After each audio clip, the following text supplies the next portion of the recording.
Number 5. Avidya or ignorance causes one to mistake or misperceive the impermanent as permanent, the impure as pure, the painful as pleasant, and the non-self or non-reality as self or reality. We'll just discuss about the last one. The first one is okay. When you mistake something that is not permanent as permanent. Your status, your bank account, everything is not permanent. Everything is going through a change. Even you don't do anything with your bank account, you don't do anything with your money, it is also subject to certain kind of inflation or whatever. So everything is changing. And then purity, you feel it is not pure, you feel the impure as pure.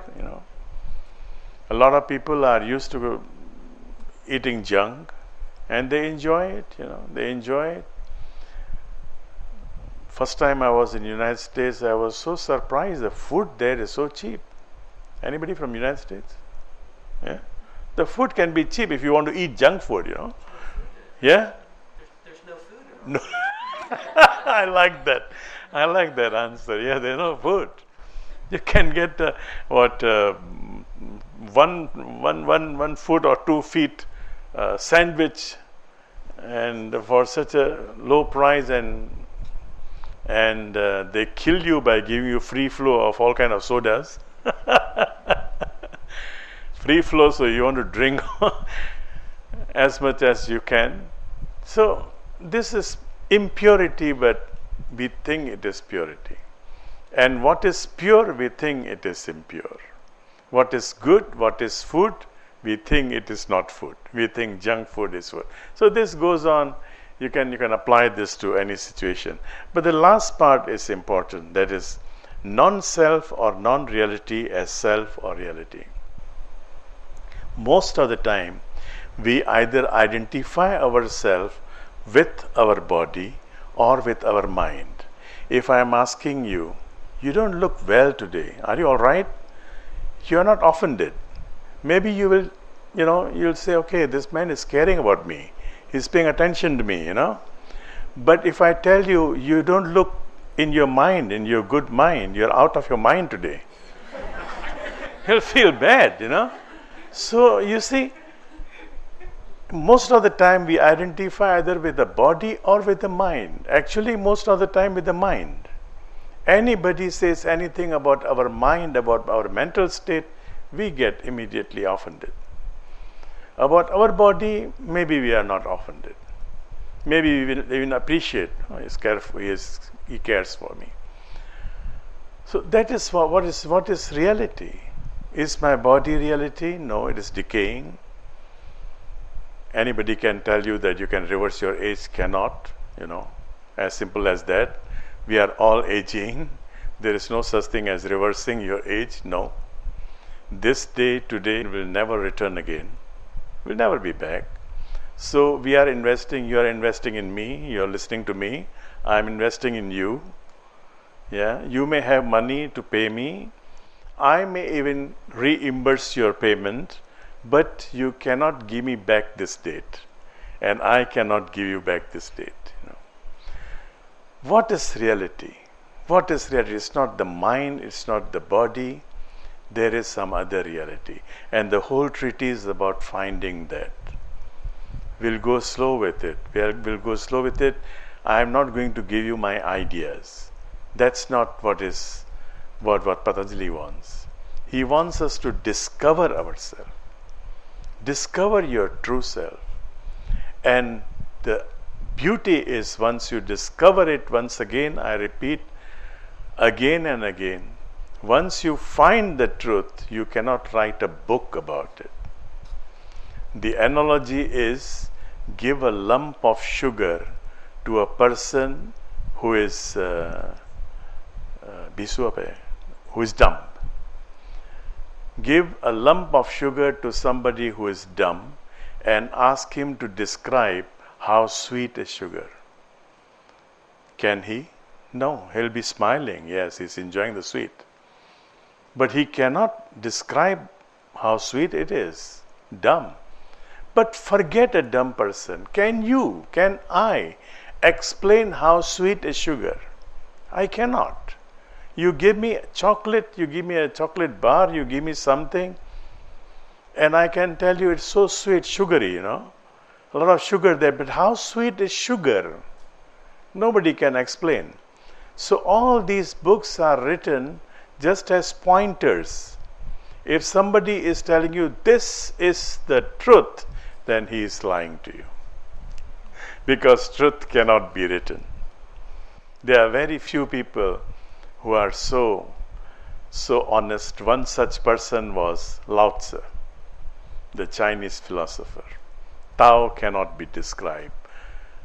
That what is described is not Tao. Tao is Dharma. Tao is the path. Dharma, truth, righteousness. It's not even righteousness, but something beyond righteousness. The nature of this nature itself cannot be described. If you start describing it, it ceases to be the truth. You can find it, and once you find it, I can feel the impact of your self-discovery. I'll be blessed by it. You are close to me, I'll be blessed by the impact of your self-discovery. But neither you can describe it, nor I can describe it.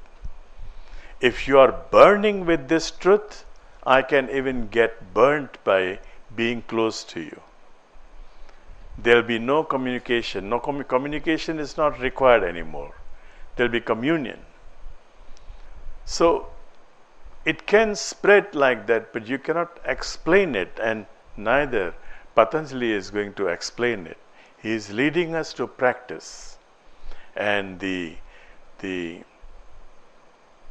this chapter is called sadhana, the spiritual exercise, what we are supposed to do to find the truth. Number 6, asmita or I-ness is a state when the provises, the energies of drag or the act of seeing, and the darshan, what is seen, appear as one. What is seen and the act of seeing? What does it imply? What is seen and the act of seeing? We try to mix them both together and it becomes perception. What is seen is to you. It may not seem the same to me. This color I am wearing, my dear friend here, Ma Upasana, she tells me that this is maroon. To me this is chocolate, brown. No? Maroon. I don't know. I could be colorblind. There are people who are colorblind. So even if you are wearing off-white, to you it is off-white. Maybe to me it's ivory. To somebody else, maybe it's light cream. There are shades and shades of red, and we can only see these 7 shades. Out of 7, also 3-4 basic shades. Yellow, green, red, the spectrum, we can only see these colors. There are thousands of color. Infrared, you cannot see, I cannot see. Ultraviolet, we cannot see. We can only see 7 colors. And we try to perceive, we try to tell people that, look, my perception, what I am seeing is the truth. I think we discussed this few weeks back, or even last week perhaps, that the stars that you'll be seeing tonight, many of those stars are already dead. The light is reaching our eyes today, after 2,000 years maybe, after 20,000 years perhaps. So even if you are seeing those stars are non-existing actually. So what is the truth? What is the truth? We have been discussing all these things, but all these are coming to the same thing. Here and now. It's a nice expression, here and now, live here and now. But can you? When I'm talking to you now, I'm already in the past. You are listening. There's a lag of time. The lag of time. We are not in here and now. We are living either in the past or thinking about the future. So, What is the truth? What is the truth? The act of seeing and what is seen, these are two different things. These are not same. These are two different things. My retina is projecting your picture upside down, but somehow it gets corrected and I see you like this. Your retina is projecting me upside down, and somehow it gets corrected. How does it get corrected? I was talking to a doctor. He says, we don't know. Science does not know. It's automatically done. It's automatically, it's because the conditioning. What conditioning? A child. We don't tell this child, we don't teach the child to change your reception. Every time you see, you change your reception upside down. We don't teach our children those things. And yet, it is natural. So what is seen and the act of seeing are two different things. When we combine them, we think it is one. Then coming back to asmita, we become egoistic again. What I see, that is the truth. What you see is not the truth. Number 7, rag or attraction is the act of clinging to sukha or what is perceived as pleasant. Because sugar is, I feel it is pleasant to me. I like sugar, so it is good. Attraction, rag. I don't care if sugar is killing me. I don't care if bread is killing me. But I am used to eating it and I must have bread. I don't care if raw food is killing me because raw food is good to me. But raw food is going to give you a bloating stomach, which you will feel after 10 years, 15 years. You can still enjoy raw food for next 15 years. But after that, you'll have bloating stomach. Because we are not supposed to eat raw food. We are not supposed to eat overcooked food.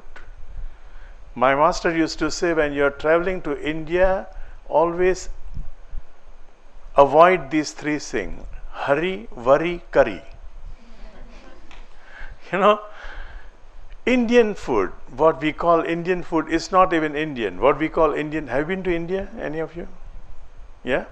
What we call Indian food now is actually Mughlai food. Mughlai food, and it's overcooked. If you really want to have a real Indian food, then perhaps South India, or perhaps northmost, which is now part of Pakistan, that is Sindh and from where my ancestors come. There you can still find the real Indian delicacy, which is never overcooked. So don't overcook, don't eat raw, have a moderation. Have a moderation. Don't get attached to any such one thing, because once you get attached, you are causing yourself problem. You don't get Indian food, you feel sad. You don't get raw food, you feel sad. You are used to Japanese food, you don't eat Japanese food, you feel sad. Why am I talking about food all the time? I think it's your aura, it's your aura.